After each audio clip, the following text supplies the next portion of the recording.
Vande Mataram students. हम learn कर रहे हैं chapter number 6 Maurya is Chandragupta and emperor Ashoka के बारे में। और इस चैप्टर में हमने लास्ट वीडियो में चंद्रगुप्त मौर्य के बारे में हिस्ट्री लर्न की थी और आज हम लर्न कर जा रहे grand trunk road GTR grand trunk road के बारे में।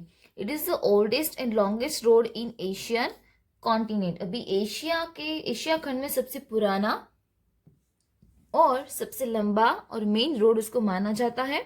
This road were first constructed at the time of Chandragupta Maurya. अभी इस रोड बनाने का निर्माण सबसे पहले चंद्रगुप्त मौर्य के समय में हुआ था। It use to connect Tamralipti with Takshashila. Tamralipti से तक्षशिला से इसको कनेक्ट किया जाता था। तक्षशिला विथ सेंट्रल एशिया और तक्षशिला से मध्य एशिया में उसको कनेक्ट किया जाता था।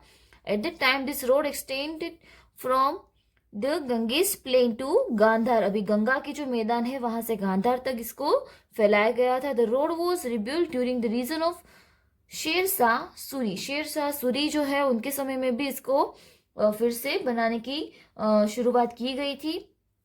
During British rule Dalhousie rebuilt the road from Kolkata to Peshawar. Kolkata से पेशावर भी इसका कंस्ट्रक्शन शुरू किया गया था। ब्रिटिश साम्राज्य के समय में लॉर्ड डलहौसी ने करवाया था। At present this road is known as national highway from Delhi to Kolkata. अभी प्रेजेंट समय में ये जो रोड है वो दिल्ली से कोलकाता तक अवेलेबल है और वो नेशनल हाईवे माना जाता है। नेक्स्ट पोर्शन हम लर्न करेंगे बिंदुसार के बारे में। After the death of Chandragupta his son Bindusara came the throne of Magadha. Chandragupta की डेथ हो गई और उसके बाद गद्दी पे कौन आया? उनके पुत्र Bindusara. He retained the huge kingdom inherited from father Chandragupta and gifted the same to his son Ashoka. It can be considered as one of the greatest achievement.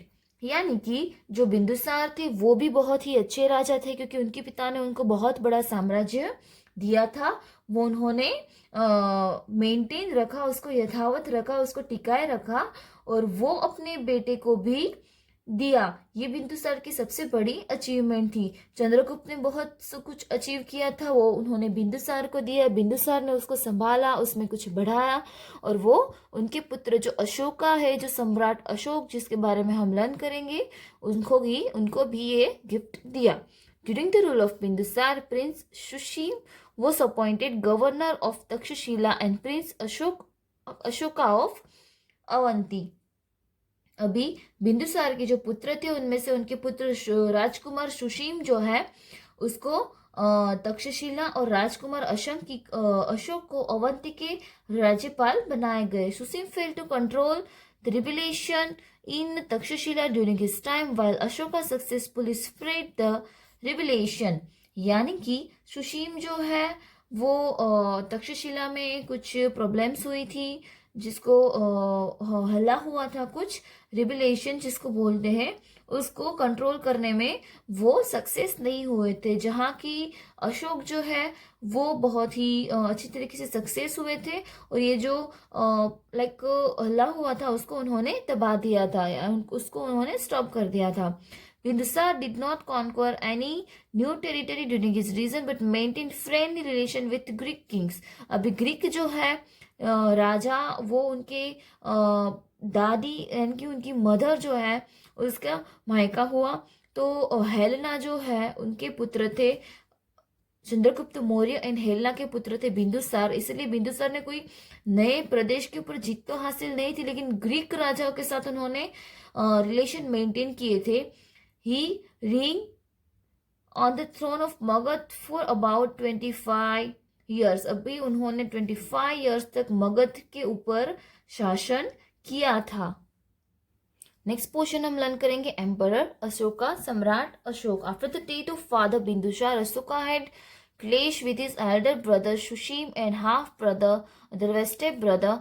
Thus he came to power, but his coronation was one off after 4 years state capital in Pataliputra. अभी उनके पिता बिंदुसार की मृत्यु होने के बाद उनकी जो बड़े भाई है शुशी और उनके जो दूसरे भाई है यानी कि जो बिंदुसार की दूसरी पत्नी होती है उसके उनके जो सन होते हैं यानी कि उनके सगे भाई तो नहीं हुए लेकिन ब्रदर फ्रॉम अनदर मदर इसको बोल सकते हैं, हाफ ब्रदर, स्टेप ब्रदर, तो उनके साथ उनके बहुत ही संघर्ष रहे थे।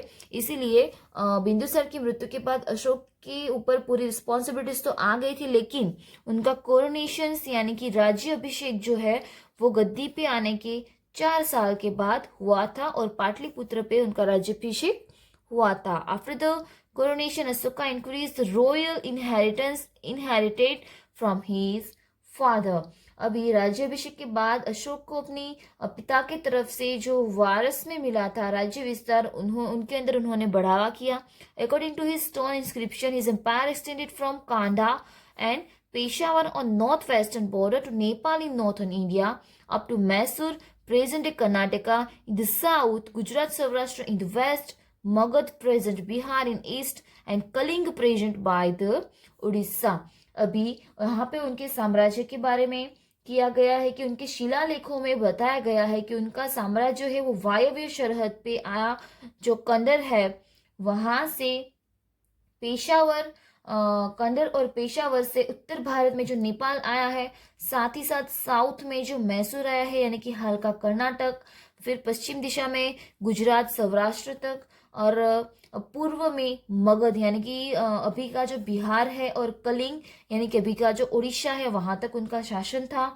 Battle of Kalinga and Ashoka's reversal और हार्ट चेंज। अभी कलिंग का युद्ध जो इतिहास में बहुत ही इम्पोर्टेंट और बड़ा युद्ध माना जाता है। अशोक का जीवन परिवर्तन हो चुका था कलिंग के युद्ध से, तो ये हमें बहुत अच्छे से लर्न करना है और हमें बहुत ही मजा भी आएगा आपको। आई होप कि आप अच्छे से लर्न करो। Kalinga situated in the neighborhood of Magad was a part of Magad empire at the time of Nand Kings. अभी कलिंग जो है वो कहाँ पे आया हुआ था, मगध के एकदम पड़ोस में आया हुआ था, राइट। और नंद राजाओं के समय में मगध साम्राज्य का एक पार्ट था। अभी नंद राजाओं को हरा के चंद्रगुप्त मौर्य ने मगध को हासिल किया तो उसको कलिंग को भी हासिल करना रहेगा, राइट। लेकिन वो अभी इस समय उनके साथ नहीं था, उसके पीछे भी कुछ रीजंस होगा। After the establishment of Maurya empire it become independent. अभी जैसे कि हमने आगे बात की कि मौर्य साम्राज्य की स्थापना हुई तो ये जो कलिंग जो है वो मगध से अलग होके एक स्वतंत्र राज्य बन गया। अशोक वो wished to make Kalinga a part of Magadha empire again, declared war on King Jayant of Kaling in the 8th year of his coronation. Ashoka was victorious in this war. अभी क्या हुआ कि अशोक ऐसा चाहते थे कि नंद राजाओं के समय में मगध जो है उसका एक पार्ट था कलिंग, लेकिन मौर्य साम्राज्य के उदय के बाद कलिंग जो है वो इंडिपेंडेंट हो गया। तो अशोक ने ऐसा चाहा कि भाई कलिंग जो है वो फिर से मगध का पार्ट बन जाए और मगध साम्राज्य में आ जाए। तो उन्होंने वहां के कलिंग के राजा जो जयंत है ओके उनके सामने युद्ध जाहिर किया और इस युद्ध में वो जीत भी गए और अपने गादी पे आने के बाद राज्याभिषेक के 8 साल के बाद उन्होंने ये युद्ध डिक्लेयर किया था। After achieving a victory of war, Ashoka was gloom and sorrow everywhere in the battlefield as well as in the city। अब ये युद्ध भूमि में उन्होंने विजय तो हासिल कर ली लेकिन पूरे नगर में उन्होंने घुमा तो अशोक को सारी ओर दुख और शोक का वातावरण दिखा। Seeing loss of life and property in the war and crying women and children, his joy over victory of Kalinga was lost. Ashok ने क्या देखा, अशोक ने देखा कि पूरे नगर में बच्चे और जो स्त्री है वो जो सारी लेडीज है जो सारी वीमेंस है वो बहुत ही रो रहे थे, वो बहुत ही सैड थे क्योंकि उनके फादर उनके हस्बैंड्स जो है वो शहीद हुए थे इस युद्ध में। तो इस गम को देख के उसके युद्ध जीतने का जो एक जॉय था उसकी खुशी थी वो मर गई। His peace of mind was lost, उनकी मन की शांति जो है वो छीनी गई। अशोका's heart were filled with feelings of remorse and regret over the war। Ashoka का जो दिल है उनका हृदय है वो बहुत ही बड़े संताप और पश्चाताप के साथ मतलब बहुत ही सैड होने लगा। उनके मन के अंदर बहुत ही रिग्रेट, जो हम बोलते हैं ना, पछतावा, वो होने लगा कि भाई मेरी एक जीत ने कितने लोगों की खुशी छीन ली। He understood the futility of war and Kalunga war become the final war of his life। उन्होंने ये युद्ध की निरर्थकता जो है कि भाई युद्ध करने से उनके कोई मतलब कुछ नहीं मिला, एक साम्राज्य ही मिला है। एक राजा होता है वो अपनी प्रजा की खुशी के लिए सब कुछ करता है, लेकिन अशोक ने ऐसा फील किया कि उन्होंने ये युद्ध करके कुछ हासिल नहीं है, सिर्फ एक साम्राज्य हासिल किया, वो भी अपनी इच्छा से। उनकी प्रजा की इच्छा क्या थी वो उन्होंने नहीं देखा। उन्होंने अपने फैमिली मेंबर को खोया है। इसलिए उन्होंने डिसाइड किया कि ये जो कलिंग का युद्ध था वो उनकी लाइफ का सबसे लास्ट वाला युद्ध होगा। Buddhist monk Upagupta taught him to renounce his weapons and take up the scriptures. अभी बौद्ध साधु जो है वो उपगुप्त, जिनका नाम है उपगुप्त, बुद्धिस्ट मॉन्क यानी कि बौद्ध साधु जो है उपगुप्त, उनके उपदेश से उन्होंने शस्त्रों का त्याग किया और शास्त्र को धारण किया। शस्त्र यानी कि तलवार और वो सब, शास्त्र यानी कि जो बुक्स होती है हमारी संस्कृति की, वो। Bye adopting Buddhism Ashoka become a religious man from a diplomatic man. अभी वो एक राजद्वारी पुरुष में से एक धार्मिक पुरुष हो गए थे, धार्मिक अनुरागी पुरुष बन गए थे। अभी अशोक पहले राजा था, लेकिन अभी अशोक एक जो है वो बहुत ही सिंसियर और बहुत ही धार्मिक पुरुष बन चुके थे। Ashoka was the first ruler who tried to convey his message to the people through his inscription. Language of most of Ashoka's inscription in Prakrit and script is Brahmi. Ashoka एक पहले ऐसे शासक थे जिन्होंने अपने शिलालेखों के द्वारा अपने संदेश प्रजा के पास पहुंचाने की कोशिश की थी, और साथ ही साथ अशोक के सारे जो शिलालेख थे उसमें से कुछ प्राकृत और कुछ ब्राह्मी भाषा में लिखे गए थे। अभी ब्राह्मी स्क्रिप्ट क्या होती है वो हम लर्न करेंगे। Most of scripts of modern India have developed from Brahmi script. Here you can see the later A in different script, यानी कि आधुनिक भारत की बहुत सारी भाषाओं में से कुछ भाषा ब्राह्मी भाषाओं से विकसी हुई है, और यहाँ पे अ, जिसको हम बोलते हैं ओके ए बोलते हैं, वो यहाँ पे लिखा गया है। जैसे कि प्रारंभिक ब्राह्मी है उसमें ऐसे लिखते थे, देवनागरी और हिंदी में ऐसे लिखते हैं जो कि हम यूज करते हैं। उसके बाद बांग्ला में ऐसे लिखते हैं, मलयालम एंड तमिल में इस तरीके से लिखते हैं। Ashoka's inscription describing the battle of Kalinga. अभी कलिंग का युद्ध वर्णन करते हुए अशोक ने अपने शिलालेख में लिखा है, while describing about his Kalinga war Ashoka got his written on the stone inscription. जब वो अपने कलिंग के युद्ध को डिस्क्राइब कर रहे थे तब उन्होंने अपने शिलालेख के ऊपर कुछ वर्णन किया था, जो कि ऐसा है, 8 years after becoming king, I conquered Kalinga. 8 साल अब वो गद्दी पे आए, राजा बने, उसके 8 साल के बाद उन्होंने कलिंग को पाया, कलिंग के ऊपर विजय हासिल की। About 1.5 lakh people were imprisoned, यानी कि 1 लाख से भी ज़्यादा, 1.5 लाख से भी ज़्यादा लोग इस युद्ध में जो है वो कैद किए गए थे। More than 1 lakh people were killed, 1 lakh से ज्यादा लोग जो है वो मर गए थे। This made me very sad, जिन्होंने मुझे बहुत ही दुख पहुंचाया, जिससे मुझे बहुत ही दुख हुआ। यानी कि 1.5 लाख से ज्यादा लोगों को बंदी बनाया गया था, 1 लाख से ज्यादा लोग मर गए थे। People who love the relatives and friends and are gracious towards their slave and deed are also killed in the war or they lost their loved ones। यानी कि जो लोग अपने रिलेटिव्स को, अपने दोस्तों को बहुत चाहते थे, जो अपने दासों और मृतकों के प्रति दयावान है, वो युद्ध में मर जाए, ओके, लेकिन अपने रिलेटिव्स को वो खो देते हैं। यानी कि कोई भी युद्ध में मरा है, जो भी सैनिक शहीद हुआ है, वो तो वीर गति तक पहुंच ही गया है, लेकिन उनके फैमिलीज है, उनके बच्चे हैं, उनके फ्रेंड्स है, जिसके वो लव्ड वंस है, तो उनकी फैमिली ने उसको तो खो दिया ना, राइट।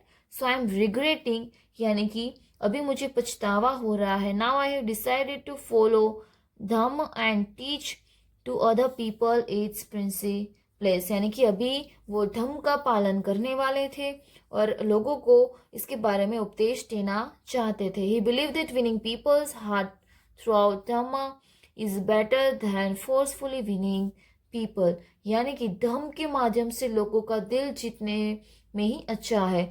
जो फोर्सफुली जो हम विजय प्राप्त करते हैं उससे अच्छा कि हम धम्म के मार्ग पे चले और विजय प्राप्त करें. धम्म का मीनिंग यहाँ पे हमें धर्म कंसिडर करना है. I am giving this inscription as a message for the future so that after me, my son and even grandchildren do not think of indulging in war. यानी कि ये जो इंस्क्रिप्शन है, ये अभिलेख है, वो फ्यूचर के लिए वो एक मैसेज के रूप में बना रहे हैं ताकि उनके जो सन और उनके ग्रैंडसन है वो कभी युद्ध ना करे और लोगों का दिल ना दिखाए. They should think about the ways in which they could spread Dhamma, यानी कि वो ऐसा चाहते हैं कि उनके जो फैमिलीज है, जो फ्यूचर में उनकी पीढ़ियाँ आगे बढ़े तो वो धर्म का प्रसारण करे, लोगों के बीच में धर्म को फैलाए, ना कि दुख को. Dhamma is Prakrit from Sanskrit word dharma, यानी कि प्राकृत भाषा में संस्कृत का मीनिंग, संस्कृत शब्द धम्म का मीनिंग होता है धर्म. ओके, अभी लास्ट पैराग्राफ इसका हम देखते हैं. Ashoka's inscription written in Prakrit language has been found on the way to Damodar Kund near Ginnar mountain in Junagadh, Gujarat. Gujarat के जूनागढ़ के दामोदर गिरनार पर्वत है, उसके नजीक दामोदर कुंड है, वहां पे अशोक का शिलालेख पाया जाता है. Description contains articles of 3 kings, यहाँ पे 3 राजवियों के लेख है. This articles from king Mahakshatrapa Rudradhamano. This article gives details about Sudarshan Talav lake reservoirs constructed by the governor Pushyagupta, who was governor at the time of Maurya king. Chandragupta canals made for irrigation by युवान राज, वो was the governor at the time of Ashoka. Ashoka के समय में यवन राज जो है वो governor थे और उस समय उन्होंने एक सिंचाई के लिए नहर की रचना की थी. साथ ही साथ जो चंद्रगुप्त ने, आगे हमने देखा था कि पुष्यगुप्त के द्वारा जो सुदर्शन लेक है उसका निर्माण किया गया था. तो ये सारी चीज़ों में से लोगों तक पानी पहुंचाने की एक प्रोसेस शुरू हुई थी. Study map 6.2 to obtain more information about the places where Ashoka's inscription have been found. Last video में हमने जो मैप देखा था उसकी मदद से आपको अशोका का इंस्क्रिप्शन जो है उसको ढूंढना है तो आप ढूंढ सकते हो. तो वहाँ पे गुजरात में जो गिरनार लिखा है वहाँ पे अशोक का शिलालेख आप देख सकते हो. तो यहाँ गया मैप 6.2 और यहाँ पे जो गिरनार है ना, यहाँ पे आप अशोका का शिलालेख यहाँ पे देख सकते हो. अभी इस समय में मैंने देखा हुआ, लेकिन वो अभी पहले जैसा स्ट्रॉन्गेस्ट नहीं रहा है, थोड़ा बहुत वो डैमेज हो चुका है, लेकिन वो हमारी हिस्ट्री का एक बहुत बड़ा पार्ट है और बहुत बड़ा मैसेज है हमारे लिए, इसलिए वो हमारे लिए बहुत ही इम्पोर्टेंट है. तो आई होप कि इस वीडियो में आपने बहुत मज़ा किया होगा, हिस्ट्री जानी होगी इंटरेस्टिंग, राइट. और आपको ये अच्छे से लर्न भी कर लेना है ताकि आगे का पोर्शन भी अच्छे से समझ में आए. ओके, वंदे मातरम.